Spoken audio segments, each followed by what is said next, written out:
Bonjour à tous, une petite vidéo rapidement pour parler du Orlando Hunter. Ce petit véhicule qui est à l'échelle 1.32, qui est un kit qui arrive dans une petite boîte qui ressemble à peu de choses près à ça, dans lequel on a toutes les pièces qui sont très bien expliquées. Avec le châssis arrive noir, il y a la possibilité de le peindre dans plein de couleurs différentes en fonction de ce qu'on veut. Donc c'est un kit, c'est assez bien numéroté. Tout est emballé dans le bon petit sachet qui va bien. Ce sont principalement des pièces en plastique, des grappes, un petit peu comme des maquettes qu'on assemble ensemble. Ce qu'il faut dire, c'est que le kit et l'assemblage du kit n'est vraiment pas quelque chose de facile. C'est pas quelque chose que je recommanderais aux débutants. Il y a pas mal de petites choses à faire et honnêtement, c'est notamment pour tout ce qui est transmission, c'est assez difficile. Rien que pour vous donner une idée, voici la taille de la clé Allen qui est fournie avec le véhicule. C'est une toute petite clé Allen et où par exemple la taille des différents éléments qui vont être utilisés pour la suspension, vous voyez, c'est pas bien grand. Je pense que c'est à peu près 1,5 mm de diamètre au niveau de la visserie. C'est vraiment tout petit, ça demande pas mal de temps, pas mal de calme et un petit peu de précision, mais c'est super sympa à monter. Et honnêtement, je recommande ce kit pour les passionnés et pour les gens qui ont envie de se faire plaisir un après-midi. Voilà, autre petit exemple, toutes les visseries sont super bien faites, c'est-à-dire qu'à chaque fois on a la petite étiquette qui nous indique de quel type de vis il s'agit, etc. Tout ça c'est référencé dans le manuel. On dirait vraiment un petit kit mis en place par d'autres marques, on va dire japonaises, et franchement très bonne surprise et c'est super sympa à monter. Moi j'ai mis à peu près, je pense 3-4 heures pour monter le mien.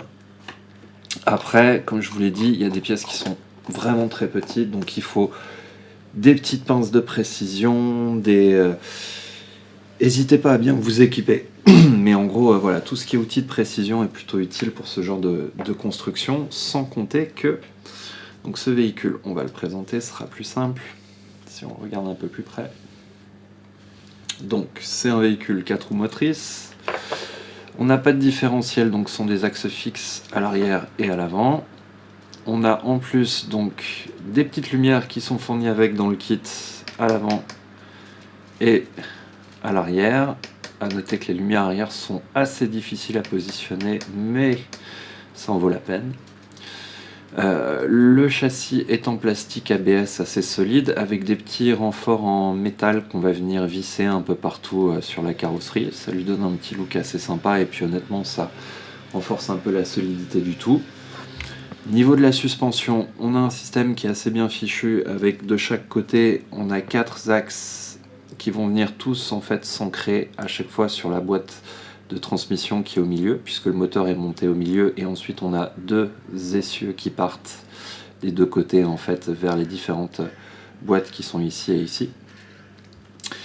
Et on a quand même un grand débattement au niveau de la suspension, puisque quand on regarde, ça bouge quand même pas mal, quoi. C'est pas si mal que ça. On arrive quand même à franchir des obstacles assez impressionnants avec ce tout petit véhicule.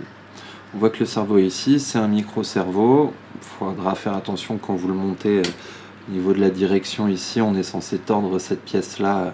Il faut faire attention en la tordant. Moi j'ai cassé celle qui était fournie avec, donc j'en avais une autre que j'ai tordue. Ça a fait l'affaire, mais il faut faire attention avec ça.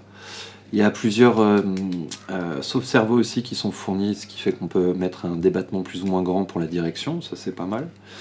Et quoi dire d'autre? Sinon, on a plein de petites pièces en plus, donc si vous perdez une petite vis à un moment, c'est pas très grave, il y a des chances que vous en ayez une encore en double à l'intérieur du sachet. Que dire d'autre? Donc au niveau de l'électronique, comme vous le voyez, c'est assez serré. Donc Orlando fournit un kit avec une radio qui fournissent eux-mêmes, qui fabriquent eux-mêmes, un récepteur et un cerveau, etc., etc. Et une batterie. Moi les batteries étaient en rupture de stock, donc j'ai dû bricoler avec ce que j'avais comme batterie que j'ai réussi à faire tenir dedans. Mais il faut savoir que pour l'électronique, il n'y a vraiment pas énormément de place à l'intérieur. Ce que je vais faire avant d'enlever la batterie pour montrer l'intérieur, je vais peut-être juste montrer vite fait comment ça fonctionne. Sur un petit bureau comme ça, vous allez voir. Ça grimpe partout, il n'y a pas trop de soucis. Donc comme la batterie est un peu plus haute que prévu, donc le centre de gravité n'est pas terrible, mais la bonne batterie devrait arriver et ça ne devrait pas poser de problème. Ça passe partout. Globalement, il passe partout, il a un couple vraiment impressionnant pour un si petit véhicule. Au niveau de la motorisation, en fait, c'est compatible avec tous les moteurs de chez Orlando, donc ils ont plusieurs modèles. Ils ont sorti un moteur spécifiquement pour ce modèle qui n'était pas dispo, donc là actuellement j'ai un moteur qui est destiné aux autres modèles. Et attention le chat, merci. Et qui est un petit peu plus lent que ce que vous pourriez trouver de fait spécialement pour ce véhicule, mais du coup ça lui donne plus de couple, donc meilleur franchissement, du coup c'est pas plus mal. J'ai une FlySky FS GT5 qui est juste ici, et donc j'ai utilisé un petit récepteur que je m'amuse à bricoler, qui est celui qui est juste là au-dessus, c'est la partie noire sur ce véhicule-là.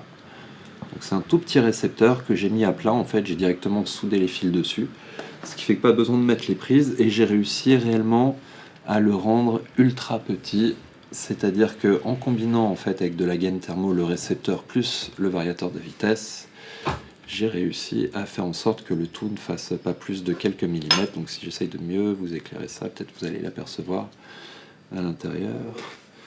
Donc vous voyez ici la gaine thermo, et vous voyez que c'est pas très épais en fait. J'ai sandwiché les deux PCB l'un sur l'autre, je les ai mis dans de la gaine thermo à l'intérieur, et lorsque je mets la batterie, en fait, je plaque toute l'électronique contre le fond, ce qui me laisse encore une jolie petite place pour venir mettre une batterie ici en diagonale, ou éventuellement la batterie faite pour de chez Orlando qui devrait pouvoir venir ici. Sachant que, comme vous le voyez, il n'y a vraiment pas beaucoup de place à l'intérieur de ce véhicule. Dernière petite chose à noter, donc comme j'ai dit, il y a des lumières qui sont fournies par Orlando, plutôt elles sont fournies avec le variateur de vitesse. Donc on a la possibilité de mettre deux LED SMD ici et ici, avec des tout petits fils qui nous fournissent gentiment et qui sont vraiment microscopiques, et la possibilité de mettre deux LED de 3 mm également à l'avant. Voilà. En conclusion, je pense que c'est un bon véhicule pour ceux qui sont passionnés par le modélisme ou les voitures radiocommandées ou tout ce qui est crawler et choses comme ça, mais je pense que c'est pas un kit pour débutants. Il faut pas mal de boulot pour réussir à le réaliser. Donc